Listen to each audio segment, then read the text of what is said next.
Hello, so magamit muna tayo ng lotion ngayon. Ito yung lotion na gagamitin natin.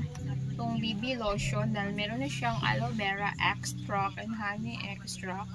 Ang dermatologically tested and it's moisturizing. So ito yung gagamitin natin, loves, kasi hindi naman siya ginagamit ng mga bata. Ewan ko lang sa kanila. Palagi na lang sila naglalaro ng mga games at hindi sila nakikinig sa akin. Lalaro sila palagi, no? Kaya tayo na lang gagamit sa lotion nila. Sinabihin ko kasi sila na gamitin tong lotion na to para naman mas mag-moisturize yung skin nila. Ewan ko sa kanila, hindi yata nila gustong kumamit ng lotion. Kaya sayang naman, ako na lang yung gagamit, mga loves. So maingay yung kapitbahay namin, baka makapiright tayo. Kaya naman, sasalita tayo ngayon dito, loves.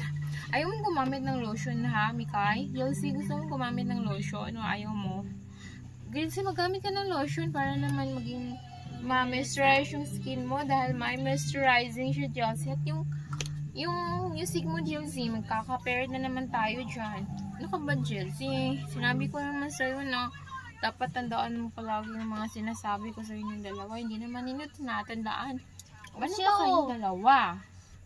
Bakit na yun yung makinig sa akin? Palagi na lang ako nagsasalita dito. Tapos hindi sila nakikinig sa mga pinagsasabi ko. Ewan ko naman sa dalawang to, tawa.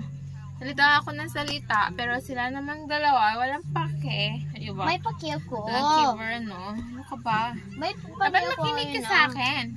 Sabi ko naman sa'yo, na magamit ka ng lotion. Para naman mag-moisturize yung skin mo. Kasi sabi ko sa'yo, meron na siyang aloe vera extract and honey extract. O, diba? Aloe vera, tapos honey. Nakakaganda siya ng skin dahil natural lang siya, mga loves.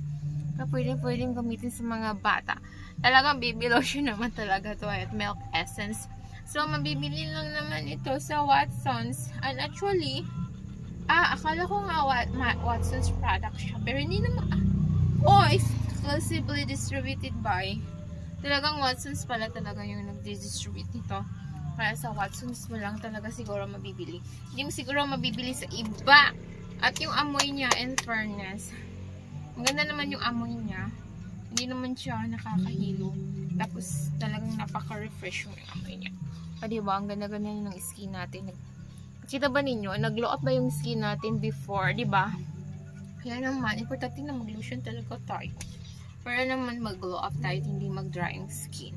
Kasi kinakailangan talaga, lalo na dito sa ating lugar, napakainit na panahon. Kaya, magdadry talaga yung skin natin kapag hindi na tayo naglagay ng lotion. Kaya mag-invest tayo ng lotion araw-araw para naman okay yung ating balat. O, diba? O, diba? O, yun lang mga love.